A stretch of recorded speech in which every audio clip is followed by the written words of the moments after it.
Hello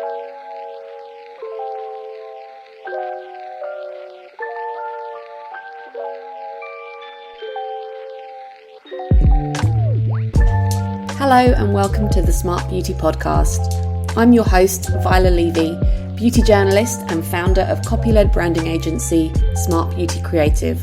We're here to create your brand voice and craft the story behind it.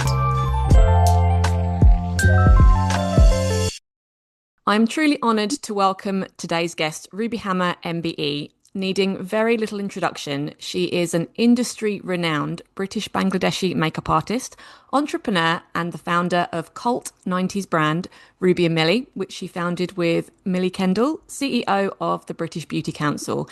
And more recently, Ruby Hammer Beauty, a capsule collection of beauty essentials. Born in Nigeria to Bangladeshi parents, she moved to London at the age of 12 and a few years later started her career on the shop floor of Harrods before becoming an assistant to a leading makeup artist, and her star continued to rise from there. She was awarded an MBE in 2007 for her contributions to the cosmetics industry.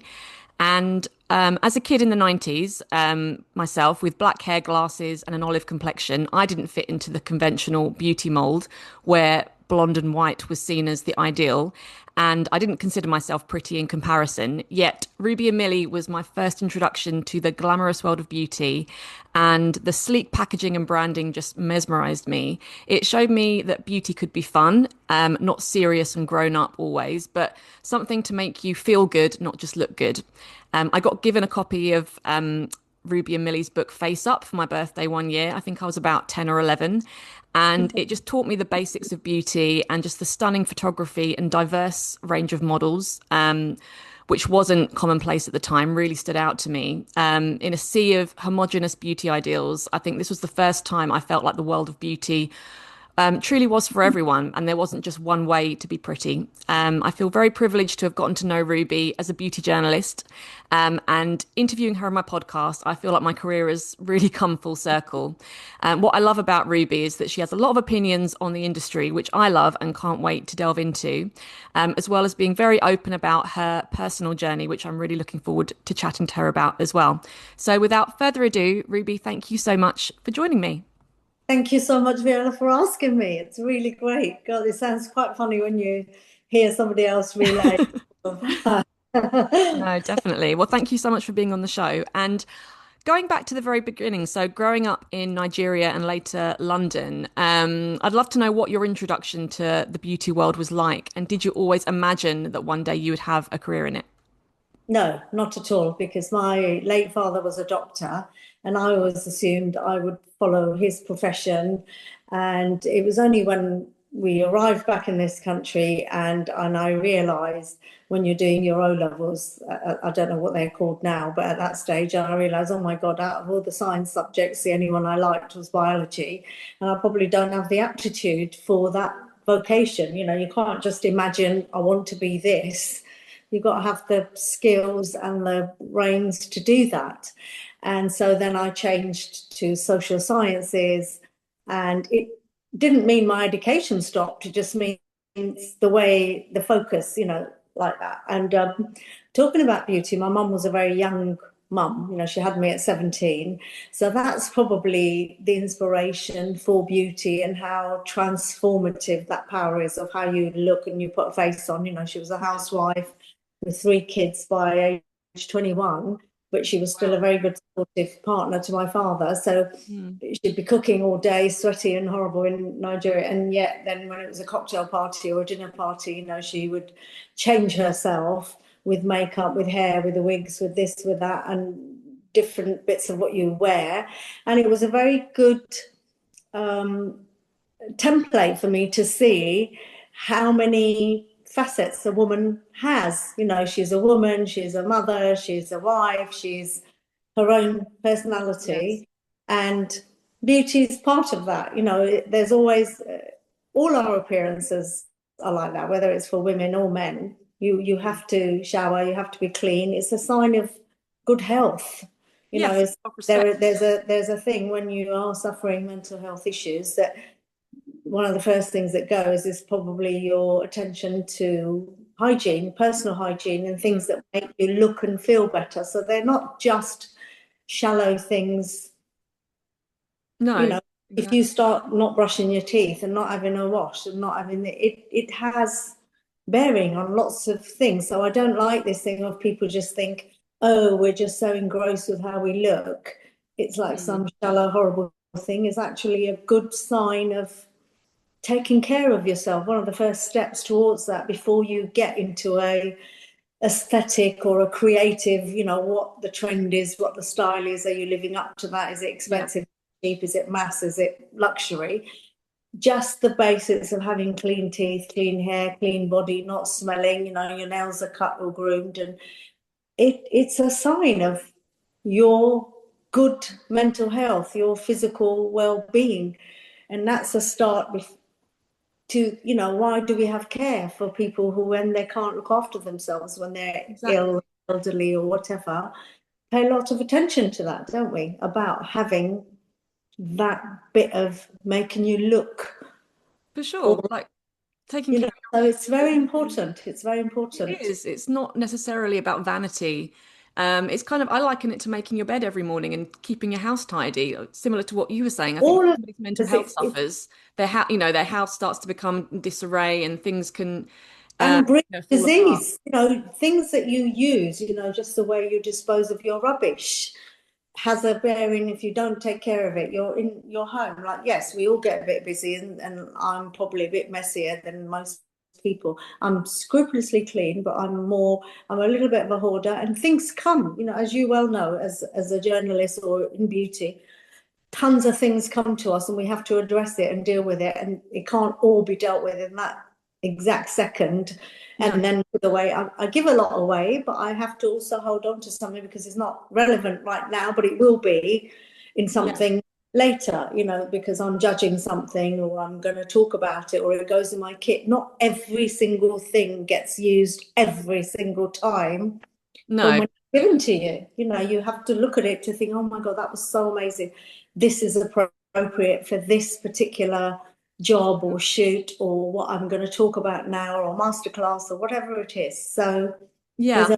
a lot of stuff arrives through our door, and it's not just keeping yourself looking okay, like you said, it's not just vanity, but your environment, your bed, your home, your what you put inside your body, how you think. Sometimes if it's just too much, just to take a walk away from something, just to be in nature for 5 minutes, if there's a park or somewhere you can just Mm. sit, kind of breathe, to Yeah. get your balance back, is all part of living this life. And sometimes it gets overwhelming for all of us. Whatever, we're not a 3-year-old that I can just throw a tantrum, No. deal with it, and cope with it like an adult. So Mm. everybody needs different things that helps them cope with this thing called life. Couldn't agree more. And I feel like, yes, there probably is a toxic element of the beauty industry, and people do prey on people's insecurities. I like to think that that's not widespread, that that's kind of a, There's a toxic element in life. Do you know what I mean? Humans that's are it, like, even the best person has moments of weakness and has said a harsh word here or there, for or sure. doubt, and vice versa. Like Fragile there's beauty is some. just so blatant. I think that's It why is. people It get is just. up in arms It's about just it. coping. It's not just. Oh my God! It's just the beauty industry that No. carries a toxic crown. It's life. People in all walks of life, in all professions, do belittle, troll, gaslight, undermine, whatever, Yeah. or are not, or are, double-faced, whatever they are, for whatever reason. We don't know Yeah, because for sure. that's how it is, isn't it? So. No, definitely. And I was talking to Millie about this when she was on the podcast a while back. And there's nothing wrong with wanting to look good. It's just long as you don't have to, look good in order to feel good or to feel like you need to meet a certain standard. Do you know what I mean? I mean, it's all about body image, Or isn't it? like look a certain way because somebody tells you that that's how you're supposed Yeah. to be. Or, I don't dictate to anybody. I never have done, even in my work and things. I've followed trends, I've set trends, but I feel in the end, everybody, it should be their interpretation of what it is that suits and works for them. You know, I don't like being dictated to that way. Oh, Mm. you're 63 years old, so you shouldn't wear denim shorts, or you can't wear this, or you can't wear that. The only thing Ridiculous. is I can't see properly to do a liquid eyeliner the way I can do it on somebody else. I don't Mm. execute it as well on me, even with my skills. So I've made peace with it that when I can do a little flick, I'll do it if I'm feeling steady or not, and I've got the time. And when I don't have to do it, even though it's a product that's in my range at the minute. You know, like Exactly. it's just this having to, the pressure of having to, I think it's Mm. quite liberating Mm. to be able to make peace with it, come to terms with aging or beauty or knowing these are the features you've been blessed with. And it is a blessing. Exactly. Like, I actually It's feel, I a don't know about blessing you, for but the older I everybody. get, the Been better I given. feel about myself, you It's a know? blessing.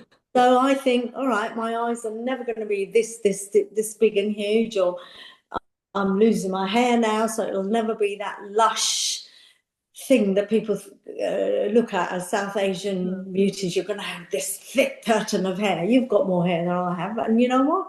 You make peace with it and you address it the best way you, Exactly. without all your energy just going on how you look.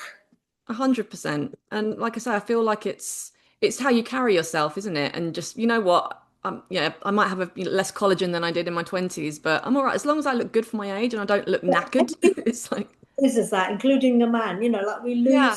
we have it and we lose it progressively, Mm. progressively. And when you know that you lose it, if there's something you can do about it, like taking a supplement, whether it's a cream, whether it's a liquid, or doing your, you know, weight training or boosting the X, whatever that is, when you know the remedy for it and you're inclined to try that, then that's great. No, There's, definitely. you know, that's all it's about. How do you get through this journey of life? And Mm. it is unique to you. Yeah. Nobody lives somebody else's journey. We all live our own individual, you know, all 8 billion of us on the planet right now. I don't know. I think that's right. I think we're 8 billion. Um, Mm. but everyone has to kind of sustain and live their unique journey. You know, there are lots of Exactly. things you can learn from each other and lots of generalities, and this works for someone. So, but within it, no one's journey is 100% the same as somebody else's. No, that's for certain. And that's quite wonderful in a way, isn't it? I mean, but in terms of like body image, I mean, I've mentioned that I kind of struggled with it growing up. Obviously, growing up in like Nigeria, imagine was very different than if you'd grown up, spent all your life growing up in London. Did you struggle with It's body image? true. You know, I was in a hot country. I was reed thin. My father was tall and thin. I Mm. was reed thin, and I was always a bit of a tomboy, so I didn't ever stay indoors when you're supposed to do the siesta. I would be out there, and I was always darker and skinny, and like, you know, like my nickname was Mowgli because I was always this scrap with runny hair, with scraps on my elbows, knees, and a bit of Mm. that dusty hair. And then when you come here, it's like the opposite. The temperature is extremely cold. And luckily, my school, I went to a comprehensive, didn't have a, you know, it wasn't, you didn't have to have compulsory school uniform. So I wore my own thing. So I've expressed myself fashion wise from going to school. And we were allowed to wear makeup as well. So when I was allowed to wear it from 14, 15, you know, I did it. I experimented wildly before I became a professional at it. And then Mm. that's I reduced wearing it because it was like more about just being clean and comfortable and wearing your Yeah. layers. But it wasn't about how I looked, but making my subject and delivering the job, whatever that was, a fashion show or an Mm. editorial, or whether it was a advertising or TV or something. You know, there was no social media in those days, so it wasn't those kind of things. But within it, it was still I did many different things. Yeah. Um, Yeah. it was more about my focus was on who I was looking at, not about me. And No. yeah, I was able to use those skills to make myself look okay. And then in the 90s, when we became the face of a brand, it was important how we looked. You know, like you can't be Yes. selling cosmetics to someone and not wear a stitch yourself. No. And But having someone like Millie, who was a direct, complete contrast to how I was in appearance, she was blonde, um, blue, green eye, just in colouring and in manner and personality, everything. But we were really good mates and we were business partners and we had different ways of tackling something, but we came to similar conclusions about the brand and about our perceptions of life. So it's about keeping yourself open to Mm. receiving info and giving your own way out, and hopefully somebody out there listens to your version as well. Yeah. So body image wasn't really an issue for you, would you say? Well, it was in some funny way because it wasn't a body issue that I was big in size, but I was really little. So everyone would keep going on about how skinny you are. Oh my God, you're Mm. so little. You're like a twiglet. And you had all these funny nicknames. But my parents never made me feel that that was something, as long as you were healthy, you ate well, you That's slept, good. I was energetic, I played, so it was, my father was a doctor. So it was like, yeah, he did have loads of people like, look at her, is she all right? Like she's not got worms or rickets or something or weird. And then they'd look at you playing, like you say, you've got the energy. I wasn't listless and just sitting there like a broken kid.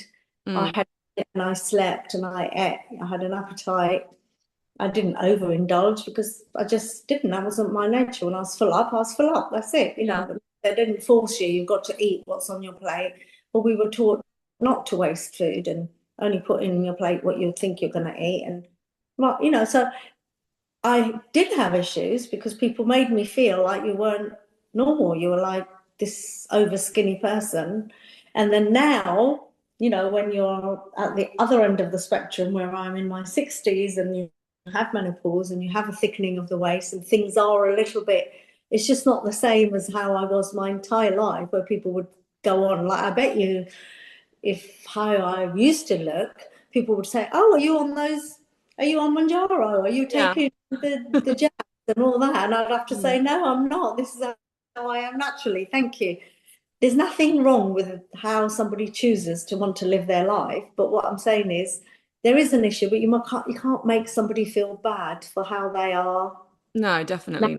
Like that is their DNA. Mm. You shouldn't do that. And I imagine because you were the first makeup artist of color to be regularly featured on British TV. I mean, imagine it's tough to be the first of anything, and it can be a lot of emotional weight to carry. I mean, how did you navigate that? The truth is, I didn't know that that's what I was. It's only when you look back with hindsight. I just did what I did. I wanted to be the best in my field and in the nation that I was in. Like if I had, because I was already married quite young and I was a mother quite young. At 25, I'd had my daughter, I'd been married and I started assisting. So it's not like I was at the forefront of everything right at the beginning. No, it was a journey. I Yes. had to work, I had to assist, I got good jobs, I got a good agent, and then the good jobs kept coming. You meet other photographers, like the teams and what I did. So it didn't all happen in one day. But I just kept pushing my boundary for myself. I just wanted to be, I didn't want to be known as Asian makeup artist No. or brown face makeup artist. I was just a makeup artist doing Mm. my best. And it wasn't even about being British or Bangladeshi or African I was just me doing the best I could and pushing the Yeah. boundaries for myself. And it's Mm. only when I look back now I realise, my God, having that bit of confidence or just a bit of self-respect to just say this is what I want to do. And I wasn't going there on the tailcoats of I'm this or I'm that or some sort of, now I look back and I think, God, I really was one of the first ones down there. Yes. Good. I'm glad that it Mm. busted the door for other people to come, and it gave people, certainly other Asians, that, oh my God, there's other jobs that could be had, not just an accountant and a lawyer and a doctor. It allowed them, they could say to their parents, look, this girl has made a living out of this. She didn't have Mm. to. And I was very, not vocal, but I was very open. I've always been transparent about what I've been doing. So whether it was in the press or whether it was in interviews or whichever means that was open to me, I discussed openly. So there's always, if you go back, I never hid my age or what I did or what I didn't. But there's also constraints in that I could never just go off and be a makeup artist in New York or Paris and do all the some wonderful things like someone like Di Kendall or Val Garland or Pat McGrath. You know, they are exceptional artists, and they were able to go and follow those big photographers and not taking away from their enormous God-given creative talents. You know, I Yes. have mine, they have theirs. I probably have it in a more commercial way of my creative. It's not that I lack it, but I have it in a different way to how they had it. And I put my family and foremost, and this is where they were based, and this is where I was going to be based and work from and do the best I could Mm. within this and pushed and excelled as far as I could get. But no, I don't have 20 million Vogue covers the way Pat has or somebody else has. You know, I don't have that 10,000 couture shows. I've done shows, I've done couture. It's not like I don't know what they're doing, but everybody has their gift and has their, Yes. and, but this way, yes, unwittingly, I did break the things by being on TV, by being that. And now it's all about what's on social Yeah. media, who gets seen where. And I'm sure there were lots of models who were, women of color who were relieved to work with you because you knew how to work with their skin. Because I imagine a lot of Well, makeup it artists didn't. didn't exactly throw me, you know, like they could, I would always say to them, because a lot of them, because of that, would have their own base or something. But I always knew I had to be a makeup artist, so I would have, I didn't know who I was going to have. It could be Mm. someone so pale, it could be a male, it could be someone who wore a lot of makeup or didn't wear anything, or they wanted something natural or they didn't. And they, you know, they'd have a person of color or not. So I'd have to have it in my kit. That's what a Yes. professional makeup artist does. Mm. So to me, it was quite shocking when they'd go, okay, there's really, one is I was more obsessed about the hygiene, you know, like things were clean and I had this Yeah. and I had brushes and I had the tools to remove their makeup or add this or add the texture, not just about the color. I just Mm. took it as given, Yeah. not really, oh my God, that some people were like, oh my God, Alicia love, she'll know how to deal with our skin. Exactly. And sometimes, you know, like when I worked with Alec, wait, you know, and it was a Nevada show or something, and she was beautiful skin, pitch black, but her skin didn't need that much cover up because it was quite uniform. And I was like, I was never one of these artists that put tons of makeup on just because you have to be on that Yes. thick everywhere. So I just did it where she needed, where she didn't. She needed blush. We put that on. We did her eyes black, put mascara, you know, did all that. So it wasn't just covering her face with a base that wasn't needed and Mm. wasn't her colour. We Yeah. allowed her natural beauty and her colouring Mm. to stand out. So, you know, and Yeah. then there's somebody else, and when you have got dark skin, you have got pigmentation. So sometimes you do have to colour correct that, and you do have Mm. to put the concealer on, and then to match all that, you do have to put base elsewhere. So it's always about what's appropriate with the face that's in front of you.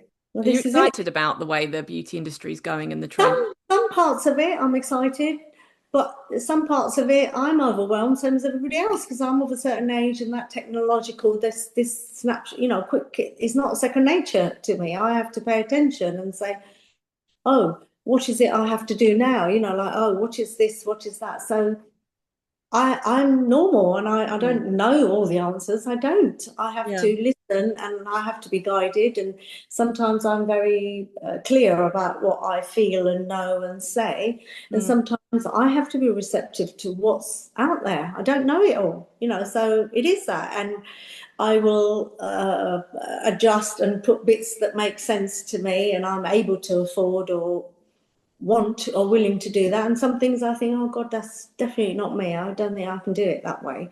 You know, it's vitally important to do the social media bit, but I can't do that all day and all night because I do have a life and I want some Yeah. boundary and It's the beast that always needs say, to be fed, right? yeah. And yet I do want to be, I have always had a drive and ambition, so I will do that, but Mm. not above and beyond anything else, you know, so No. I mean, I'm just loving the whole like constantly adjusting and maneuvering and cutting my cloth to what fits me at that time. That's really important. But I do love the sort of spiritual wellness trend that a lot of brands seem to be leaning into now. I mean, is that a big part of your life philosophy? Are you It into? always has been. Do you know what I Mm, mean? I've always been. I think it's good because it means the more they get into it, the more people have access to that kind of thinking. To be aware that it's not just the cosmetic; it's the mind, body, soul, spirit, planet. yeah. Good for our planet and good for ourselves. Good for our not just for yourself while you're alive, what legacy you're leaving for the next generation, whether it's your own personal children, grandchildren or not, but what are you doing as a human being Mm, on the planet as you depart it? Because your grandparents and the other people that had fought the world wars or whatever they had left, they leave us a legacy. mm, And now we have to, the responsibility is ours too. What are we going to leave for the future generation in our own way? So it's good, all of that, mm. anything that bolsters or opens your third eye or mind to how something else can be perceived or another perspective is nothing but to be commended. And sometimes by doing that, yes, it's commercial, yes, it's meant to be money making. By all of those people stepping into the arena, it gives you more choice, doesn't it? No, definitely. And I know you love mentoring people in the industry. I mean, what are the biggest kind of mistakes you see people making when they want to launch a brand, in your Well, opinion? I think I mentor not in a formal way. I No. mentor you talk to someone or somebody asks you advice or something, just to be really honest and give them what you feel at that time. That is the best way. But I think a lot of something now is I think they just think there's a formula to doing it. There's no formula, No. no real formula to doing it because your product is unique to you and what made you choose it, how you're going to put it in a packaging, which way, which route you're going to use to fund it, if you've got the fund or not, or whatever, So um, it and also people think so the formula and then they think, oh, if I just pick your brains I'm going to be able to do it. You can't copy what I've just done. You can listen, you should listen, you should Yeah. ask me questions, you should do this, and is it appropriate for you, is it this, is it that? But and also people forget the amount of effort and energy Mm. you have to give as a founder, as stepping into a commercial arena. It's not easy. It's No. really not easy. People are So you scared to be really, different, I think. People are yeah, scared to kind you of go really, against the grain. And I think that, but that's the key to success, isn't it? It's and you being got different, to it's stepping out of the really line. love what you're doing and that product. And otherwise, it's even with that, sometimes it fails. Yeah. So be aware that it could all fail. This is no guarantee about anything. Listen to everything, but it's also not this snap your fingers and everyone thinks, oh, it's just all happens. I just get one viral video and that's it. I'm off. Mm. It's a business. It's a continuous, like you've got to take your hat off to the Estee Lauders and the L'Oreals and Shiseidos of the world. The Yeah. LV, that yes, they lose in stocks and shares and things, but they've been going for how many years? Do you know how hard that is? I mean, it's hard to leave the beauty. Once you're in the beauty industry, it's kind of like a cult. You don't really, it's hard to leave once you're in. Yeah, and everyone has a place in it. They Everybody has do. a place. They They do. really do. You've got a little, and don't be so competitive. Oh, I'm not at the top end, or I'm not there. Everything laterally there and everything. We have a space in Everyone it. has their place in the ecosystem. Yes, And yeah, it's lovely. that's what's great about it. I think it's the antithesis of fashion in a lot of ways. It's just not as elitist and it's not this kind of private We've always been a more club. warmer, more Yes. kinder Yeah. industry in that way. I mean, there is still fierce competition, but it's not as brutal, I would say, as some other industries. Oh, definitely not. And what's next for you? You've achieved so much. Is there anything left that you There's tons left. There's tons left. Like, look, even my brand here now, I really put out a big message to say, please, I need to be in some bricks and mortar.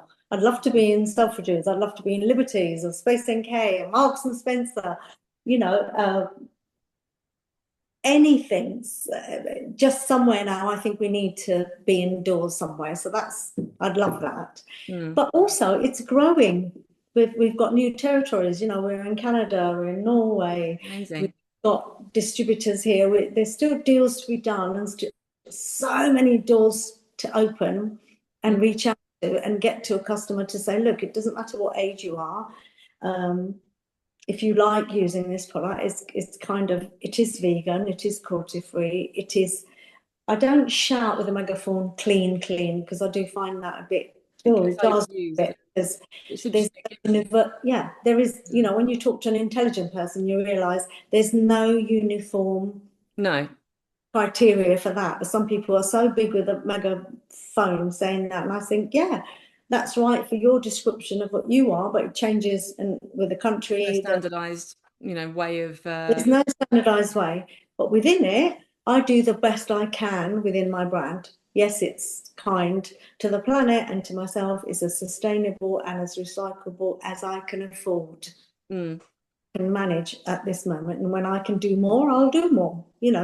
So there's so much more to achieve, and it's an ongoing thing. It's just going. We're just moving, and every day, and we're far better than we were 2 years ago, and I intend to be far better in 2 years' time ahead of me. So. And lastly, what would you like your legacy to be? I just think, I hope people think that just the way I've lived my life and navigated my career, but resounds for somebody, that they can see that it wasn't just without its difficulties, but that I've managed to do it, and you can do it your way. I don't know any other way. I only know how to be me, and I do what I think is right. And I hope that has earned somebody's respect and affection. And if they talk about me fondly with that, that's great. Ooh, well, doorbell ringing. Well, Ruby, thank you so much for joining me. It's been such an honor chatting with you. And I think if little 10-year-old me would have predicted it, she would have been very chuffed. So thank you so much. Thank you.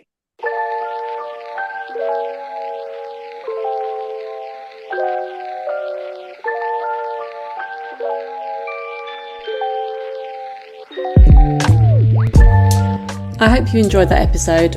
All links will be in the show notes, and feel free to visit smartbeautycreative.com or visit us over on Instagram to find out more about what we do. And if you enjoyed listening, please don't forget to rate and review Smart Beauty on iTunes, as it helps people find us. See you next time.